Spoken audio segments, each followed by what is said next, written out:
지난 편, 우리는 칼과 활을 잠시 내려놓고 4세기에서 7세기 삼국 사람들의 삶 속으로 걸어 들어갔습니다. 골품제, 서옥제, 이차돈의 흰피, 금동대양로, 천마총 금관까지. 사람의 옥과 결혼과 죽음, 그리고 마음을 흔든 새 종교의 이야기였지요. 그 평온한 문화의 시간이 끝나갈 무렵, 한반도 바깥에서는 동아시아 전체를 뒤흔들 거대한 변동이 시작되고 있었습니다. 589년, 중국 남북조 시대를 끝낸 한 나라가 있었습니다. 수나라입니다. 수문제 양견이 남쪽의 진나라를 무너뜨리고 약 300년 만에 중국 전체를 다시 하나로 묶은 해, 그 순간 동아시아 국제 질서는 근본부터 흔들리기 시작합니다. 통일된 중국 황제의 시야에서 동쪽 만주와 한반도 북부를 차지한 고구려는 더 이상 무시할 수 있는 변방의 나라가 아니었습니다. 오늘 이 시간 우리는 약 70년에 걸친 한 전쟁의 시대를 따라갑니다. 598년 영양왕의 요서 선제 공격에서 시작해 668년 평양성 함락 직전까지 수와 당, 두 거대 제국의 5차례 침공, 을지문덕과 살수대첩, 영계소문의 정변, 그리고 황제의 눈을 향해 날아간 화살, 안시성의 60일, 수당의 침공과 고구려의 방어전. 동아시아 최대의 전쟁 이야기입니다. 먼저 무대 위 인물들을 정리해봅시다. 590년대 동아시아에는 4개의 큰 세력이 있었습니다. 서쪽에는 막통일을 이룬 수나라, 북쪽 추원에는 한때 중원을 떨게 한 돌궐, 동쪽 만주와 한반도 북부에는 고구려, 그리고 그 남쪽 한반도와 바다 건너에는 백제, 신라, 왜가 있었습니다. 수 문제는 통일 직후부터 돌궐을 분열시키는 외교에 집중했고 583년 무렵 동돌궐과 서돌궐로 갈라놓는 데 성공합니다. 북방의 위협이 줄어들자 수의 칼끝은 자연스럽게 동쪽으로 돌아갑니다. 만주와 요동을 차지한 고구려가 다음 시야였습니다. 그 시각, 고구려의 왕은 영양왕이었습니다. 평원왕의 맏아들로 590년의 즉위에 32년 가까이 나라를 다스린 강경한 군주였지요. 그는 수의 의도를 분명히 읽었습니다. 가만히 앉아서 침공을 기다리지 않겠다는 결정. 그것이 한국사에서 좀처럼 보기 드문 한 장면을 만들어냅니다. 598년 봄, 영양왕은 직접 말갈 기병 1만을 거느리고 요서, 지방의 임유관 일대를 선제 공격합니다. 한 작은 나라가 통일된 거대 제국을 먼저 친 것이지요. 이 사건이 수 문제의 분노에 불을 붙입니다. 같은 해 6월, 문제는 다섯째 아들 한왕양양과 노장 왕세적에게 30만 대군을 주어 고구려를 치게 합니다. 1차 침공의 시작이었습니다. 그런데 이 침공은 단 한 번의 큰 전투도 치르지 못한 채 무너집니다. 육로로 진격한 부대는 요택의 진흙과 갑작스러운 폭우, 그리고 식량 보급선 붕괴에 휘말렸지요. 수의 수군은 산둥에서 배를 띄웠지만 황해의 폭풍이 함대를 흩어놓았고 살아남은 배도 고구려 해안에 닿기 전에 좌초합니다. 30만 대군 중 살아 돌아간 자는 열의 한둘이었다고 전합니다. 조선 상고사를 쓴 신치호는 이 1차 전쟁의 주역을 강희식이라는 고구려 장수로 그렸지만 정사에 그의 이름이 보이지 않아 후대족보 전승일 가능성이 크다는 지적이 함께 따라옵니다. 다만 한 가지 분명한 사실이 있습니다. 고구려는 통일 중국 제국과 처음 맞붙은 그 전쟁에서 살아남았다는 것, 이 한 번의 결과가 이후 70년 전쟁사의 출발점이 됩니다. 604년, 수 문제가 죽고 그 아들 양제가 즉위합니다. 양광이라는 본명을 가진 이 황제는 아버지와는 전혀 다른 군주였습니다. 그는 대운하를 파고 동도 낙양을 건설하고 자기 키만 한 황제의 위엄을 사방에 과시하고 싶어 했지요. 그 위엄을 가장 크게 깎아내리는 한 나라가 바로 동쪽의 고구려였습니다. 611년 4월, 양제는 조서를 내려 고구려 정벌을 선언합니다. 그리고 그 해 겨울부터 다음 해 봄까지 동아시아 역사상 단일 원정으로는 가장 큰 군대가 탁군에 모이기 시작합니다. 공식 기록에 따르면 동원된 병력은 113만 3,800명. 보급을 위한 민간 인부까지 합하면 200만이 넘었다고 합니다. 행렬의 길이만 1000리에 달했다고 전하지요. 이 거대한 군세는 24군단으로 편성되었고 양제 자신이 직접 이끌었습니다. 612년 정월부터 매일 한 군단씩 출발해 40여 일을 이어 진군했다고 합니다. 고구려의 1차 방어선은 요동성이었습니다. 지금의 요녕성 요양 일대에 있던 이 거대한 산성은 수의 113만 대군 앞에서도 끝내 무너지지 않았습니다. 양제는 직접 요동성 아래로 와 황제의 깃발 아래에서 공성을 지휘했지만 봄에 시작된 포위가 여름이 다 가도록 풀리지 않았지요. 조급해진 양제는 결단을 내립니다. 요동성을 우회해 별동대를 평양으로 곧장 보내자. 한 번의 결정타로 고구려를 무너뜨리겠다는 계획이었습니다. 별동대의 규모는 30만 5천. 단독 부대 하나가 한반도 인구에 적지 않은 비율에 해당하는 어마어마한 규모였습니다. 이 별동대를 이끈 두 장수가 바로 수 양제의 측근, 우중문과 우문술이었습니다. 우중문은 작전의 총책임자였고 우문술은 실질적 야전 지휘관이었지요. 그리고 이 두 사람을 상대로 한 고구려 쪽 인물이 한국사에서 가장 신비로운 영웅, 을지문덕이었습니다. 을지문덕에 대해 우리는 사실 아는 것이 매우 적습니다. 그의 출신도, 가문도, 정확한 본명조차 사료에 분명하지 않습니다. 삼국사기는 그를 평양 사람이라고 짧게 기록할 뿐 어느 부족 출신인지 어떤 가문에서 자랐는지 말해주지 않지요. 한국사 인물 중 가장 큰 공을 세우고도 가장 적게 알려진 인물이 그입니다. 별동대 30만 5천이 압록강을 건너 평양을 향해 진격하던 그 무렵 영양왕은 을지문덕을 수의 진영으로 보냅니다. 거짓 항복을 위한 사절이었습니다. 수의 진영에 들어선 을지문덕은 적장 우문술과 마주 앉아 협상하는 척하며 적의 군량 사정과 행군 피로도를 직접 확인합니다. 적장은 그가 누구인지 미처 깨닫지 못했지요. 우중문은 뒤늦게 을지문덕을 사로잡으라는 양제의 비밀 명령을 떠올리고 사람을 보내지만 을지문덕은 이미 강을 건너 사라진 뒤였습니다. 이때부터 을지문덕은 그 유명한 전술을 펼치기 시작합니다. 거짓 패배와 후퇴를 반복하며 적을 깊숙이 끌어들이는 작전이었지요. 기록은 그가 하루에 7번을 싸워 7번 모두 거짓으로 패한 척 후퇴했다고 전합니다. 살수에 이르기까지 별동대는 별다른 큰 전투 없이 평양 가까이까지 진격해 들어왔습니다. 하지만 그 행군길에 별동대는 이미 지치고 굶주리고 있었습니다. 평양으로 향하는 동안 식량이 동나 30일치 식량으로 출발한 부대가 며칠 만에 식량을 다 써버렸지요. 평양성 30리 밖에 도착했을 때 수의 별동대는 더 이상 싸울 힘도, 포위할 힘도 남아있지 않았습니다.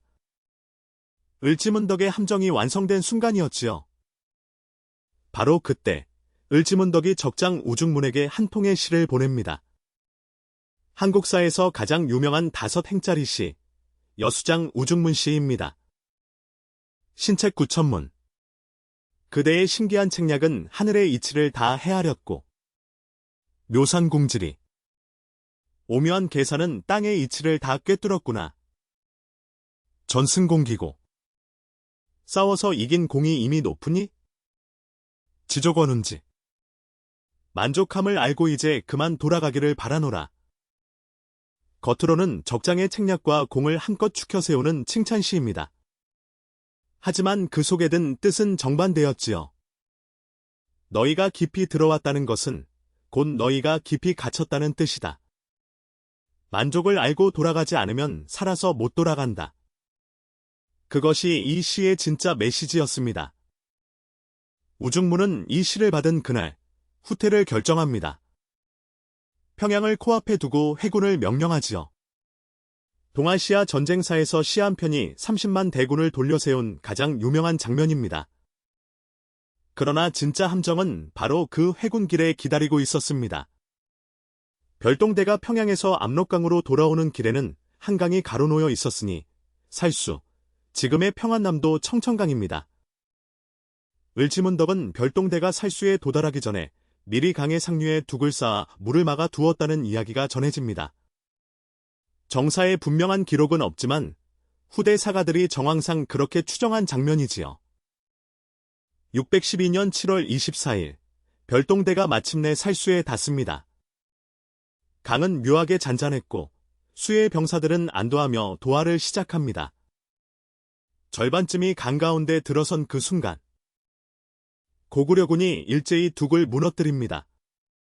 거대한 물보라가 별동대 한가운데를 덮쳤고 갑옷을 입은 채 물에 휩쓸린 수의 병사들은 무더기로 강물에 잠겨 사라졌지요. 혼란에 빠진 별동대를 향해 강 양안에서 고구려 기병과 보병이 동시에 덮쳤습니다. 도하 중인 부대를 도륙하는 군사학에서 말하는 가장 끔찍한 형태의 전멸이었습니다.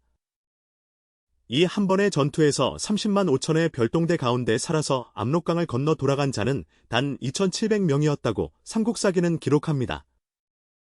그러니까 살수 한 번의 도하에서 약 30만의 병사가 사라진 셈입니다. 단일 전투의 사상자 비율로 보면 인류 전쟁사에서도 손꼽히는 참극이었지요. 그 강 이름을 따 후세 사람들은 이 전투를 살수대첩이라 부릅니다. 한국사가 기억하는 가장 위대한 방어전, 그리고 한 장의 시가 만든 가장 큰 군사적 승리였습니다. 별동대 괴멸 소식이 요동성 앞에 양제에게 전해진 것은 그 며칠 뒤였습니다. 황제는 분노했지만 보급선이 끊긴 본대를 이끌고 더는 머무를 수 없었습니다. 양제는 한 달도 채 못 채우고 철군을 명령합니다. 천리길을 행군해온 113만 대군이 결정적 승리 한 번 없이 그대로 돌아서 가게 된 것이지요. 수의 1차 침공은 그렇게 끝났습니다. 하지만 양제는 패배를 인정하는 사람이 아니었습니다. 그는 다음 해, 그리고 그 다음 해에도 다시 군대를 일으킵니다. 613년 봄, 양제는 친히 30만 대군을 이끌고 다시 요동을 건넙니다. 2차 침공이었지요. 이번에는 요동성을 전공법으로 무너뜨리기 위해 거대한 운제차와 충차를 동원했습니다.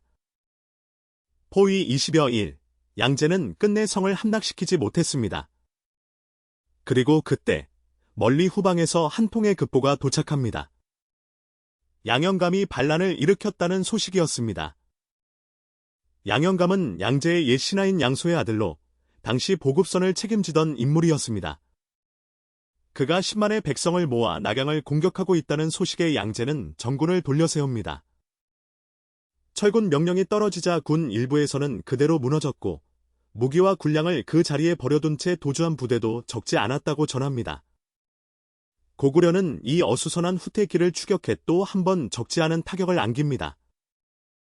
양영감의 반란은 2달 만에 진압되었고 양영감 자신은 자살로 생을 마쳤습니다. 하지만 그 짧은 반란이 보여준 한 가지가 있었지요. 수의 내부에 이미 균열이 들어와 있다는 사실입니다. 614년, 양제는 3차 침공을 감행합니다. 이번에도 직접 군을 이끌었지만 부대는 이미 사기를 잃은 상태였지요. 영양왕이 형식적으로 사신을 보내 화의를 청하자 양제는 그것을 명분 삼아 군을 거두어 돌아갑니다. 이 무렵 수의 국력은 이미 한계에 다다르고 있었습니다. 대우나 공사, 동도 낙양 건설, 그리고 3차례에 걸친 고구려 전쟁. 농민들은 끝없는 부역과 군역에 짓눌렸고 들판에는 농사를 지을 사람조차 남지 않았습니다. 전국 각지에서 농민 반란이 일어났습니다.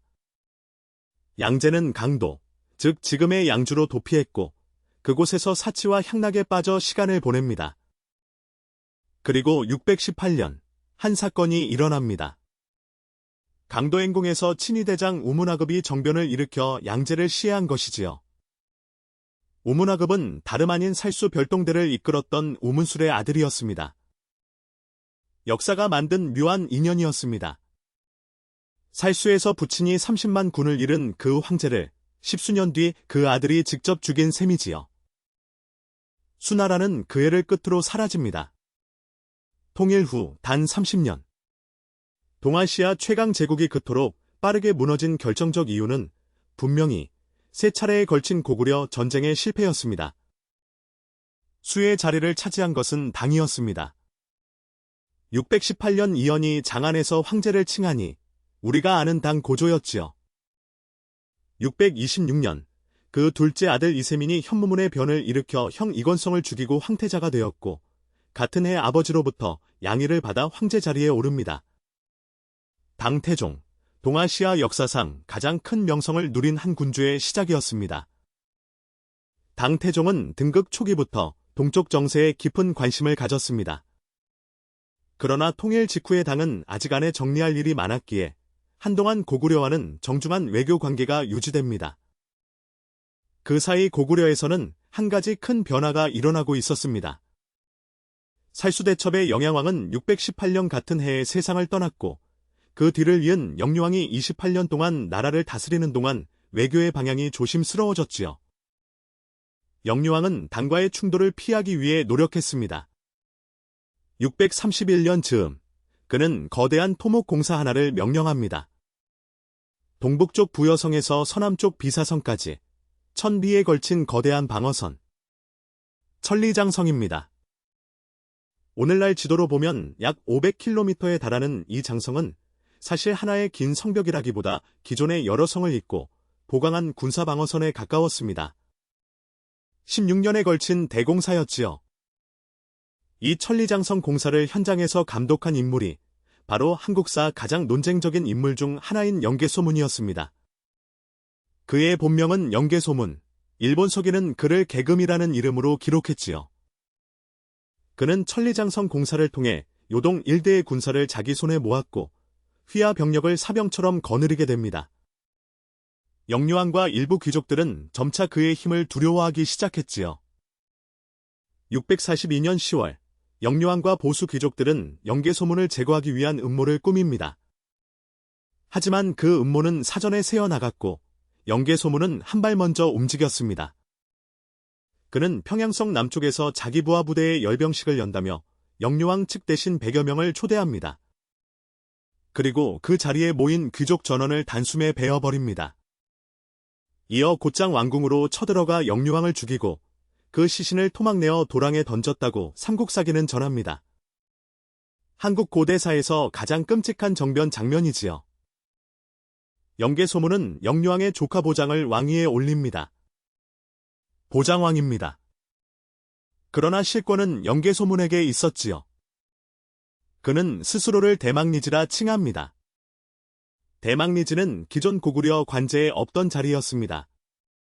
그가 새로 만들어낸 직위로 군사와 행정 모두를 한 손에 쥔 사실상의 군주였지요. 그가 정변을 일으킨 바로 그 무렵, 한반도 남쪽에서도 큰 사건이 벌어집니다. 642년 7월, 백제 의자왕이 신라의 대야성을 함락시킨 것이지요. 이때 김춘추의 사위 김품석과 딸이 죽습니다. 딸의 죽음 소식을 들은 김춘추는 슬픔에 잠겨 한참 동안 기둥에 기대 서서 옆에서 사람이 지나가도 알아보지 못했다고 합니다. 그는 백제에 복수하기 위한 방법을 찾아 나섭니다. 그가 가장 먼저 찾아간 곳이 바로 평양이었습니다. 642년 겨울, 김춘추는 단신으로 고구려에 들어가 막정권을 장악한 영계소문을 만납니다. 그는 백제를 함께 치자고 청합니다. 그러나 영계소문은 한 가지 조건을 내걸지요. 신라가 옛 고구려 땅인 중령 이북의 한강 유역을 돌려준다면 함께 백제를 치겠다고. 김춘추가 이 요구를 거절하자 영계소문은 그를 별관에 가두어 버립니다. 신라의 한 왕족이 적국의 인질이 된 셈이었지요. 감옥 같은 별관 안에서 김춘추는 한 가지 옛 이야기를 떠올립니다. 바닷속 토끼와 거북이의 이야기. 그는 보정왕의 신하에게 뇌물을 주고 가짜 약속을 한 끝에 겨우 풀려납니다. 신라로 돌아간 김춘추는 깨닫습니다.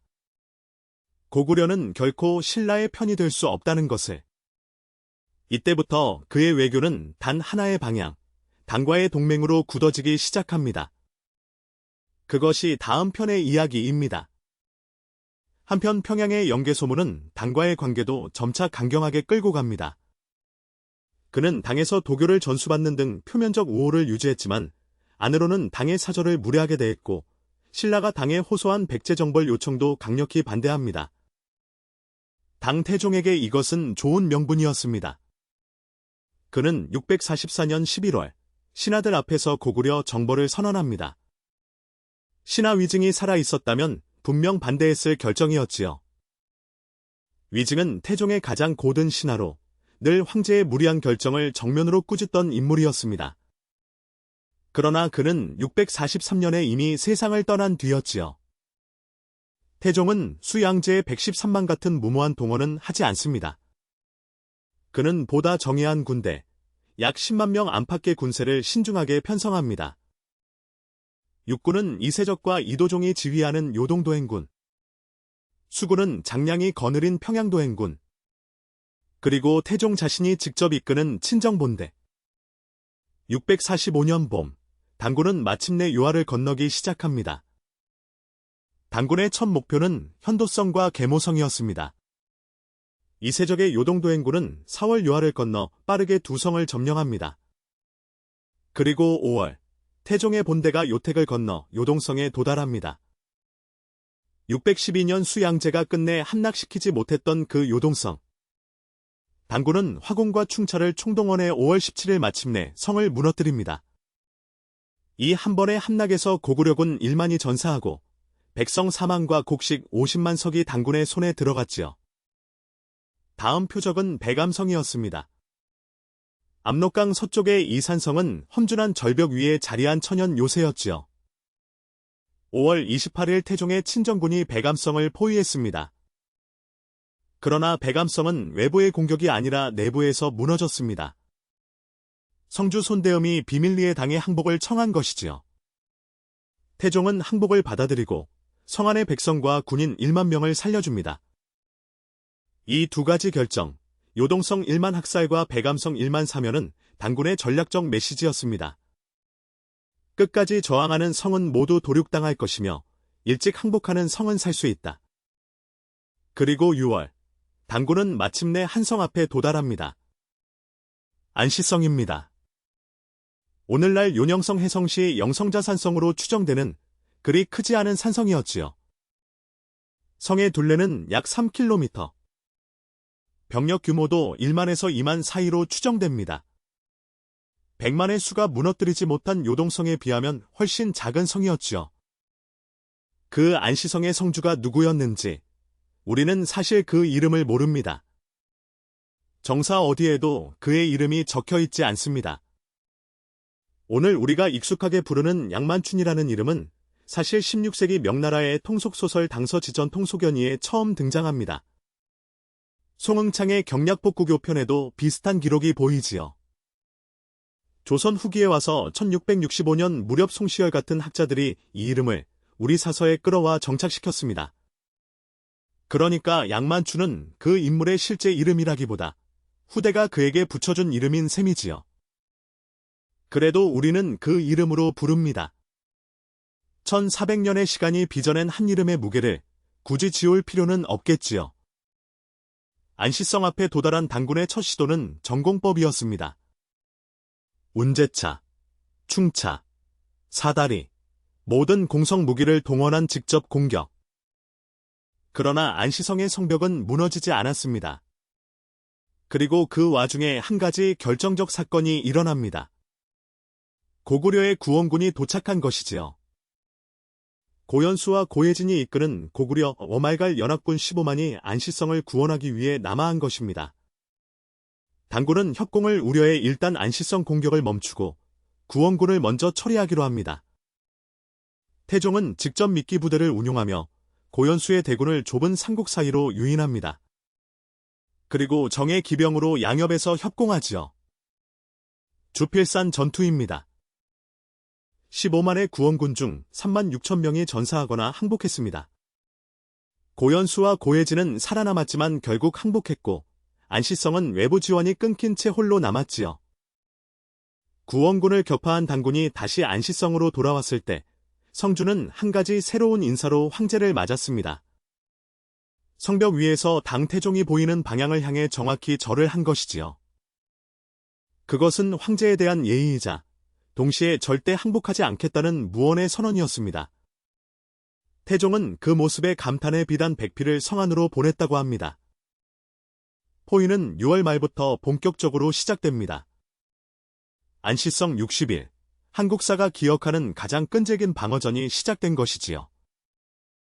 단군은 매일같이 성을 공격했습니다. 어떤 날은 6차례, 7차례 파상 공세를 퍼부었지요. 그러나 성벽이 무너지면 안시성 사람들은 그날 밤 안으로 모두 다시 쌓아 올렸다고 합니다. 병사뿐 아니라 부녀자와 노인까지 합세의 성벽을 보수했다는 기록이 전합니다. 한 성에 사는 모든 사람이 무기를 든 채 견뎌낸 그런 60일이었지요. 포위가 한 달을 넘기자 태종은 결단을 내립니다. 안시성보다 더 높은 산을 직접 쌓아 그 위에서 성을 내려다보고 공격하자. 토산 작전이었습니다. 이 작전을 책임진 인물이 강하왕 이도종이었습니다. 당 태종의 사촌이자 친정 부대의 핵심 장수였지요. 이도종은 연인원 50만에 가까운 인부와 병사를 동원해 안시성 동남쪽에 거대한 토산을 쌓기 시작합니다. 흙과 돌과 나무를 60일 가까이 쉬지 않고 올렸지요. 토산은 점점 높아져 안시성 성벽보다 더 위로 솟아올랐습니다. 그 정상에 도달하면 당군은 토산 위에서 안시성 안을 들여다보며 화살을 쏠 수 있게 되는 셈이었지요. 그러나 안시성 안 사람들도 이 작전을 손 놓고 보고만 있지 않았습니다. 그들도 토산을 마주보는 자리에 자신들의 토산을 쌓기 시작했지요. 당군의 토산이 거의 완성된 어느 날, 사건이 일어납니다. 무리하게 쌓아 올린 토산이 그 무게를 견디지 못하고 한쪽으로 무너져 내린 것이지요.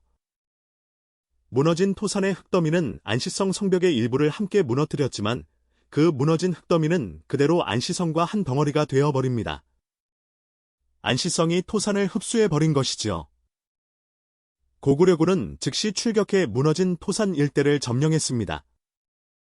그리고 그 위에서 거꾸로 당군을 향해 화살을 쏘기 시작했지요. 60일에 걸쳐 쌓아 올린 거대한 작전이 한순간에 자기 자신을 향해 돌아선 것입니다. 분노한 태종은 토산 작전을 책임진 이도종을 처벌하려 했습니다. 이도종이 맨발로 황제 앞에 나아가 죄를 청하자 태종은 결국 그의 벌을 거두었지만 토산은 이미 이른 뒤였습니다. 그 사이 계절은 가을을 지나 초겨울로 접어들고 있었습니다. 요동의 추위가 본격적으로 내려오기 시작했지요. 보급선은 길어졌고 군량은 떨어져 갔습니다. 그리고 9월 어느 날 한 가지 사건이 일어납니다. 정사에는 명확히 적혀 있지 않지만 야사와 후대 문헌이 한결같이 전하는 한 장면이지요. 안시성 성벽 위에서 한 발의 화살이 날아왔습니다. 그 화살이 당 태종 이세민의 한쪽 눈을 맞췄다는 이야기. 한국에서는 이 화살을 쏜 사람이 바로 양만춘이었다고 전해옵니다. 정사에는 황제의 부상 기록이 분명히 남아있지 않습니다. 황제의 위엄을 손상시킬 수 있는 일이라 의도적으로 가려졌다는 해석이 있지요. 다만 한 가지 사실은 분명합니다. 안시성 포위 이후 태종은 시름시름 앓기 시작했고 4년 뒤 649년 52세의 나이로 세상을 떠났다는 것. 그 죽음과 안시성의 화살을 연결짓는 후대 해석은 그래서 끈질기게 살아남았습니다. 9월 18일, 태종은 마침내 철군을 명령합니다. 88일에 걸친 안시성 포위가 끝나는 순간이었지요. 출발할 때 황제는 안시성을 향해 비단 100피를 다시 보냈다고 합니다. 그것은 항복하지 않은 자에 대한 일종의 경의였습니다. 태종은 자신을 끝까지 막아낸 성주 앞에서 화살의 일은 묻지 않은 채 그저 비단을 던지고 돌아섰지요. 그러나 당군의 철군길은 결코 평탄하지 않았습니다. 요동의 진흙 벌판 요택을 건너던 중 추위와 진창에 갇혀 1000명이 넘는 병사가 익사하거나 동사했다고 합니다. 장안으로 돌아온 태종은 슬픔에 잠겨 한 말을 남깁니다. 위증이 살아있었다면 짐의 이 원정을 결코 막았으리라. 그 한마디가 곧 자신의 패배에 대한 가장 정직한 고백이었지요. 태종은 그 패배를 인정하지 않았습니다. 647년, 그는 다시 이세적과 우진다를 보내 고구려의 병경을 약탈하게 합니다. 2차 침공이었지요. 648년에는 설만철에게 수군을 주어 압록강 입구의 박작성을 공격하게 했습니다. 3차 침공이었습니다. 그러나 이 두 차례의 침공은 모두 소규모 약탈전에 그쳤고 결정적 승부를 내지 못했습니다. 태종은 마지막 대규모 침공을 준비하던 도중인 649년 5월 한풍전에서 숨을 거둡니다. 향년 52세. 그는 죽음의 자리에서 고구려 원정을 멈추라는 유언을 남깁니다. 이른바 정관의 치를 이루어 동아시아 최강의 황제로 불린 그가 끝내 무너뜨리지 못한 한 나라가 바로 고구려였지요. 그리고 그 한 성, 안시성이었습니다. 태종이 죽고 그 아들 고종이 즉위한 뒤에도 한동안 당과 고구려 사이에는 큰 전쟁이 없었습니다. 그 사이 한반도 남쪽에서는 김춘추의 외교가 천천히 결실을 맺어가고 있었지요. 한편 평양의 영계소문은 그 권력을 더욱 굳건히 합니다. 그는 세 아들 남생, 남건, 남산에게 각각 높은 관직을 주어 가문 전체로 권력을 분산시키지 않고 한 손에 묶어 두려 했지요. 장남 남생은 그가 보기에 가장 듬직했지만 사실 그것은 다음 비극의 씨앗이 됩니다. 영계소문 사후 세 아들이 벌이는 권력 다툼이 결국 고구려를 무너뜨리는 결정타가 되지요. 그 이야기는 9편에서 다시 만나게 됩니다. 영계소문 자신은 666년 무렵 세상을 떠난 것으로 추정됩니다. 정확한 사인은 알려지지 않았지만 사료에서는 자연사로 기록하고 있지요. 한 인물 정리를 잠깐 더 해봅시다. 살수 별동대를 이끈 우중무는 살수대첩 직후 양제의 분노로 사실상 실각해 곧 병사했고, 우문술은 책임을 피해 가까스로 살아남았지만 명성을 잃은 뒤 죽었습니다. 그리고 그 우문술의 아들이 바로 18년 뒤 양제를 죽인 우문하급이었지요. 한 가문이 한 황제의 흥망에 2번 등장하는 묘한 인연이었습니다. 양현감의 반란 역시 작은 사건처럼 보이지만 사실 그는 양제의 가장 가까운 신하 양소의 아들이었습니다. 황제의 최측근 가문조차 등을 돌릴 만큼 수의 내부 균열은 깊었던 것이지요. 을지문덕은 살수대첩 이후 사료에서 자취를 감춥니다. 그가 언제 죽었는지, 어떻게 살았는지 우리는 알지 못합니다. 한국사 가장 위대한 승리를 거둔 장군이 가장 짧은 한 줄의 기록만 남기고 사라진 셈이지요.